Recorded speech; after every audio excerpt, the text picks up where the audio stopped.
Here, as ons honger en dors na U sê U woord, dat U is die lewende water, wat uit ons uit sal vloei. U is die brood van die lewe. Here, elkeen wat honger en dors na U toe kan by U kom staan vanoggend, en U sal tevrede stel. U sal daai honger stil maak, die dors les. Dankie Here vir die wonderlike teenwoordigheid, U nabyheid vanoggend. Dankie dat U in ons midde is. U woord leer ons wat 2 of 3 in die naam vergader is U in ons midde. Ons verwelkom U hier vanoggend. Here, ons wil vir die lof, die eer en die aanbidding gee dat my boeties en sissies die middel van 'n lang naweek die tyd gekoop het om U te kom aanbid, om U naam te kom groot maak, U die lof en die eer te bring, want U is waardig om dit te ontvang. Dus dankie vir die voorreg wat ons het om by U woord stil te staan vanoggend. En ek bid Here dat U die woord sal bevestig in die harte van my boeties en sissies. Dat dit 'n ernstige woord sal wees, 'n woord wat bepeins moet word en dat besluite gemaak moet word. Ek bid Here dat U die naprediker sal wees en sal herinner aan die woord wat uitgaan vanoggend. Ons staan op Jesaja 55:11 wat sê Here, die woord sal uitgaan en hy sal nie ledig terugkeer nie en hy sal bereik dit waarvoor hy gestuur word. Dankie Here vir U liefde en die guns en die genade oor ons. En ek bid dit in die kosbare naam van ons koning. Amen en amen. Baie dankie. U maak die sitplekke mee. Dankie die voorsangers ook weer eens en die musikante. It was wonderful.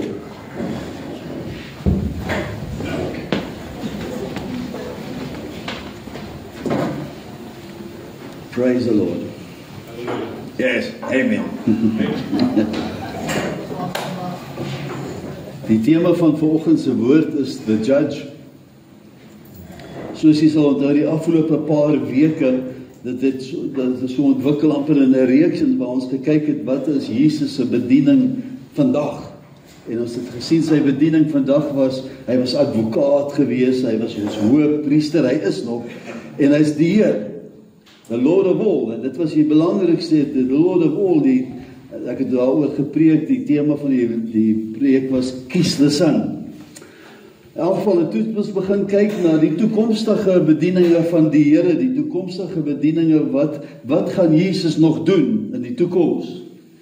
En ons het 'n rukkie terug gesien dat hy is die bruidegom, wie sy bruid kom haal, en jy sal onthou, ons het gepraat van die lampe vol olie, en ons het toe ontdek dat olie is toe baie belangrik, want dit is simbolies van die Heilige Gees.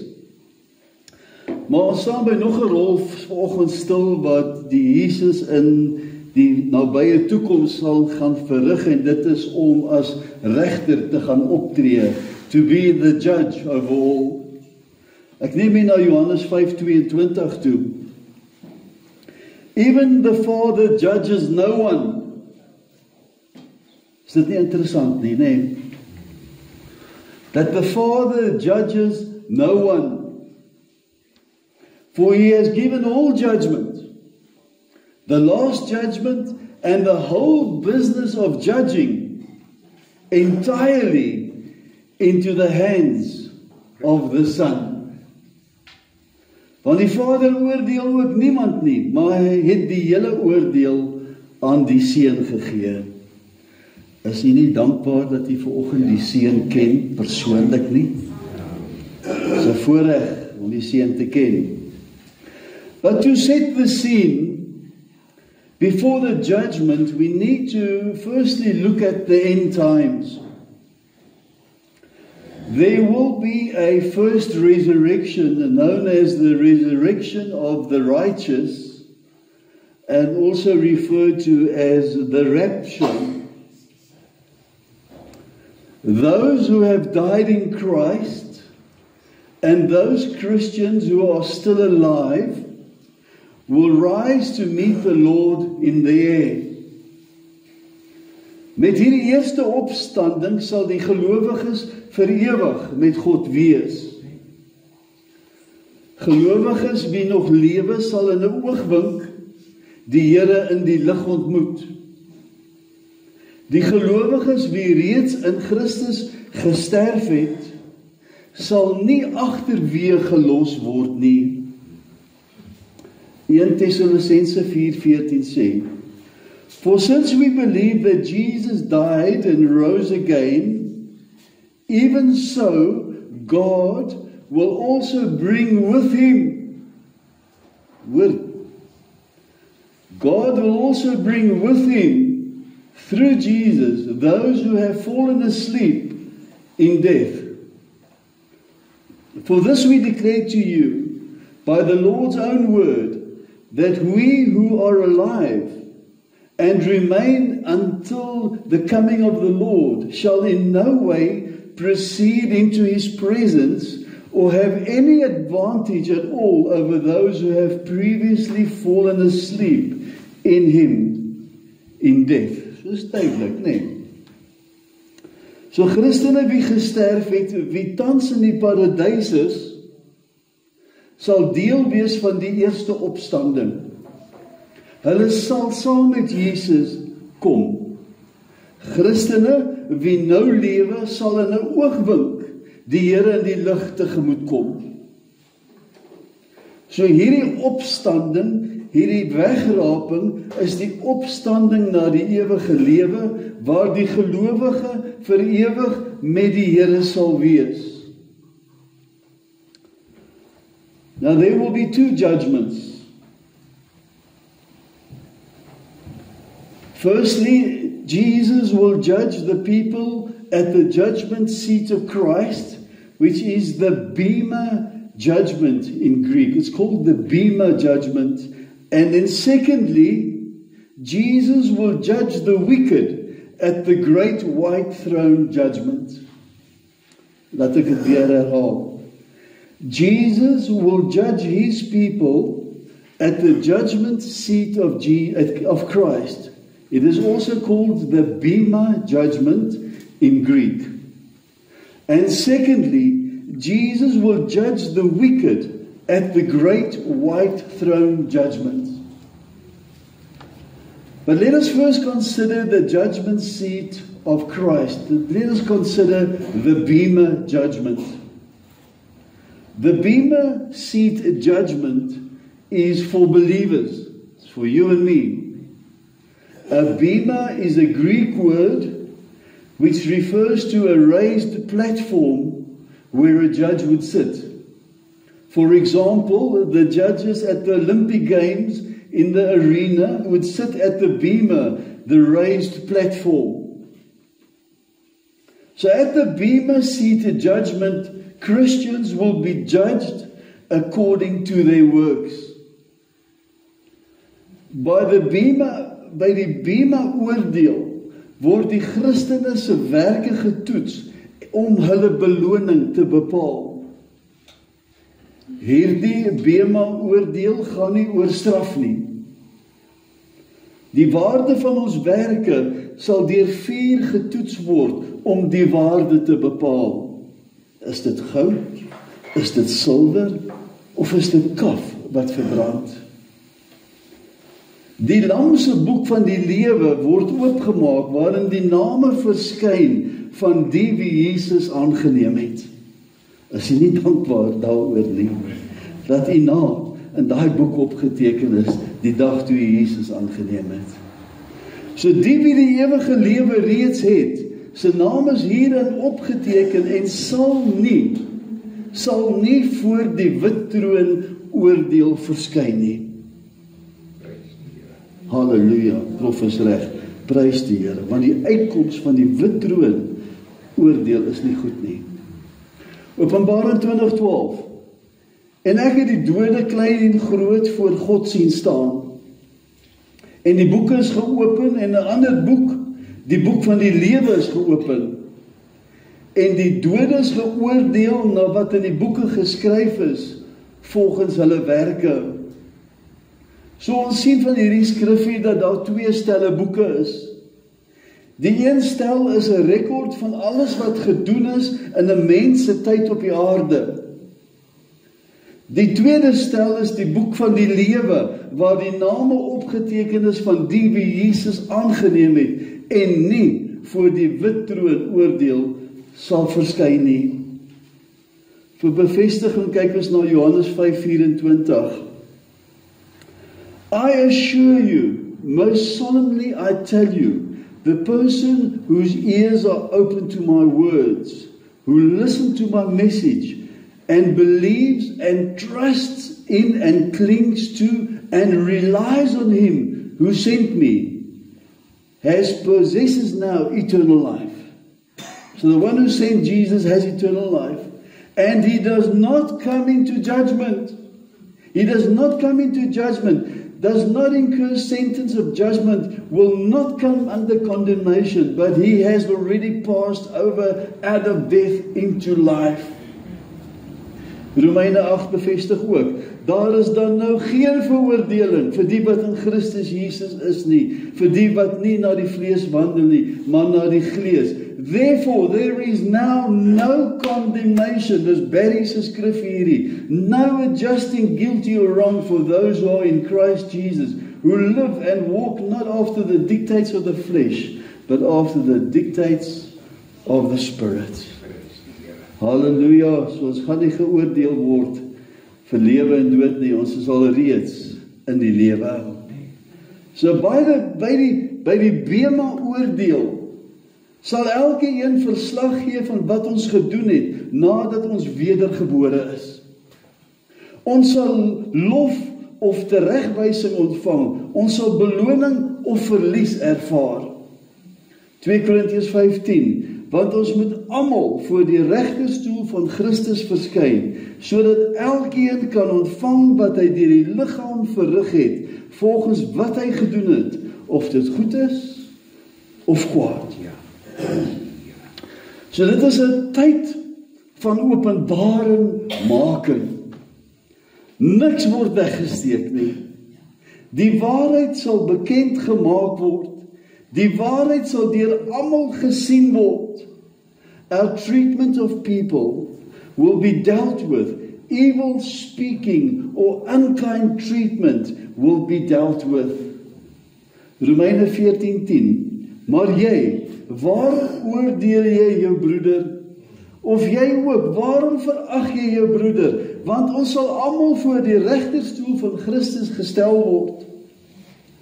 Ook natuurlik sal ons werke getoets word.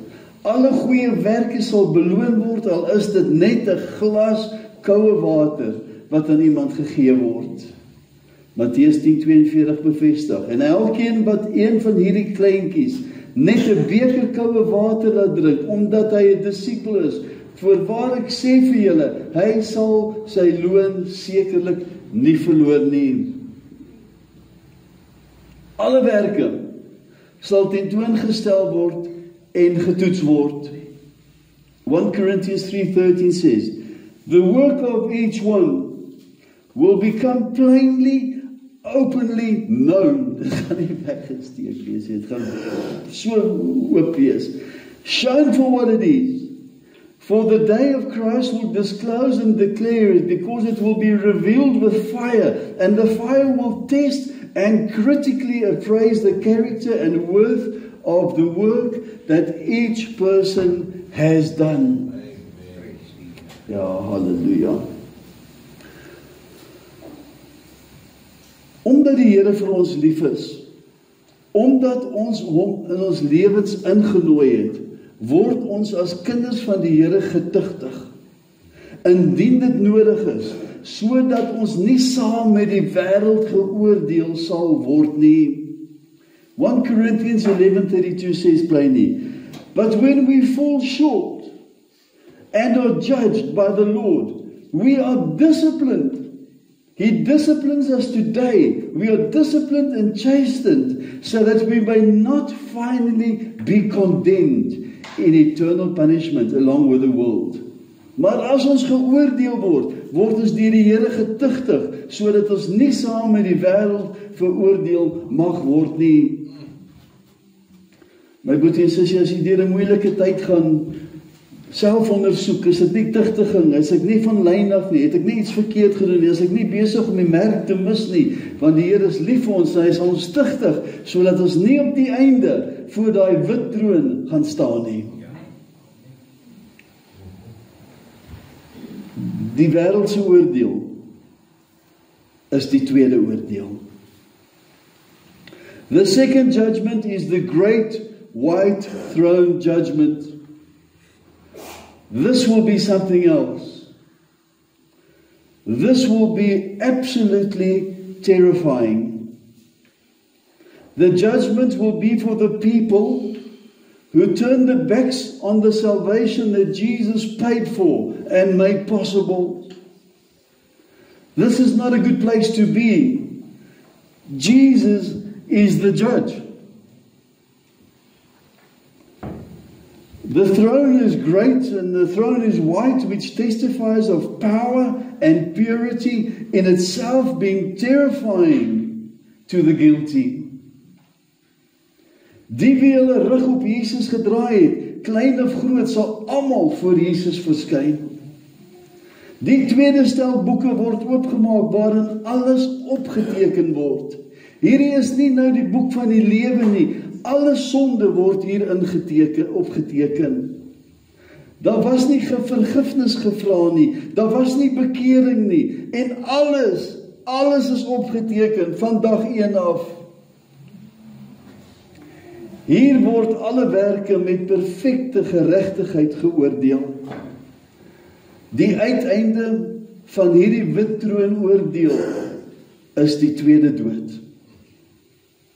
Daar is nie kans vir die ewige lewe, dit is net die dood. The great white throne judgment is the final reckoning, where all those not found in the book of life are cast into the lake of fire. There is no chance for repentance. Die eerste dood as gevolg van die dood wat deur Adam se ongehoorsaamheid ervaar word, maar hierdie is die tweede dood, en die wit troon oordeel is as gevolg van Jesus se redding wat verwerp is.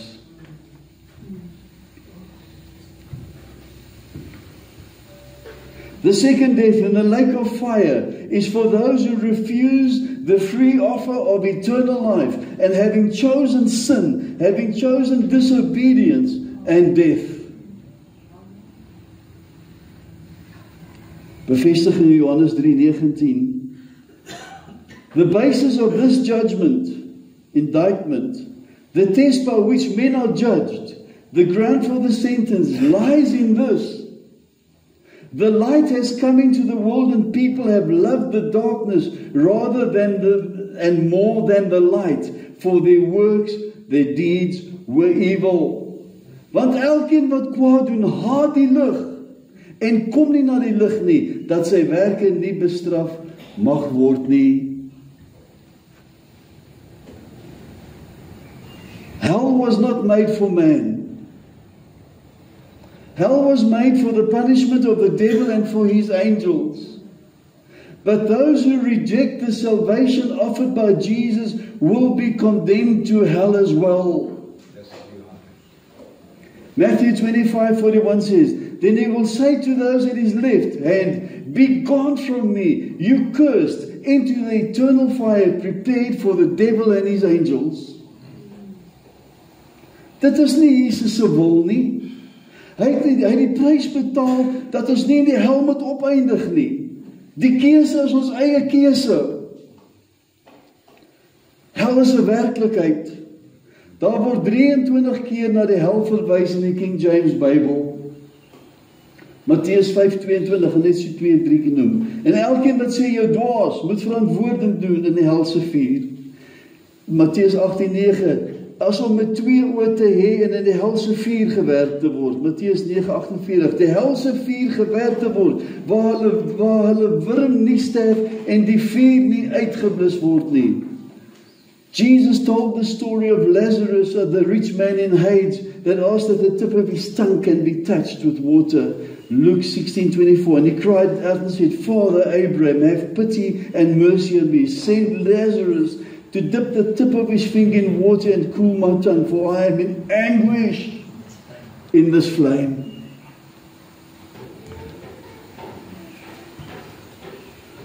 Ek wil begin om af te sluit. Jesus is appointed to be the final judge. Jesus has warned over and over that the consequences of sin and not accepting the salvation that cost him so dearly is death, the second death. Now we are living in a time of mercy and grace. It is a true friend that will warn so that no one needs to perish. Maar die wie Jesus aangeneem het, kan vanoggend jubel en juig oor die groot genade wat ons gered het uit die ewige verdoemenis. Maar ons het 'n opdrag en ons het 'n verantwoordelikheid om ander te waarsku uit 'n posisie van liefde uit. The great white throne judgment is where the line is drawn. It is drawn for the unsaved, and it is final. It is so final. 2 Thessalonians 1:8 says the following: to deal out retribution, chastisement, and vengeance upon those who do not know or perceive or become acquainted with God, and upon those who ignore and refuse to obey the gospel of our Lord Jesus Christ. Such people will pay the penalty and suffer the punishment of everlasting ruin, destruction and perdition, and eternal exclusion and banishment from the presence of the Lord and from the glory of His power. Amen and amen. Kom ons bid net saam. Vader, dit is verblyend om te weet dat U nie die hel vir mens gemaak het nie. Here, dat toe jy op daai kruis gehang het, was dit juis vir dit. Laat ons nie hel toe hoef te gaan nie. En dankie vir 'n geleentheid waar ons in genade lewe, waar ons net kan sê, Here, vergewe my oortredinge. O Here, vergewe en was my skoon deur die bloed van die lam. En o Here, wees U die Heer van my lewe. Jesus, be the Lord of my life. Here, dankie dat ons vanoggend 'n geleentheid het om net ons saak weer te bevestig en reg te maak voor U. Want Here, ons weet daar's 'n wit troon oordeel. En dit is nie bedoel vir U kinders nie. Here, want die uiteinde van dit is die ewige dood. En ek bid, Here, dat U hierdie woord sal net bevestig in die harte van my boeties en sissies, dat hulle nie sal sonde akkommodeer in hulle lewens nie. Die erns van die saak sal besef, die seisoen sal kan onderskei die tyd waarin ons lewe. Oh Father, we worship You and we magnify You for Your goodness and Your grace and Your mercy, for forgiveness, for cleansing, for wiping out the record in the books of life. Oh Lord, thank You for Your mercy upon us, and we praise You and we worship You, and I pray it in the wonderful name of Jesus. Amen and amen.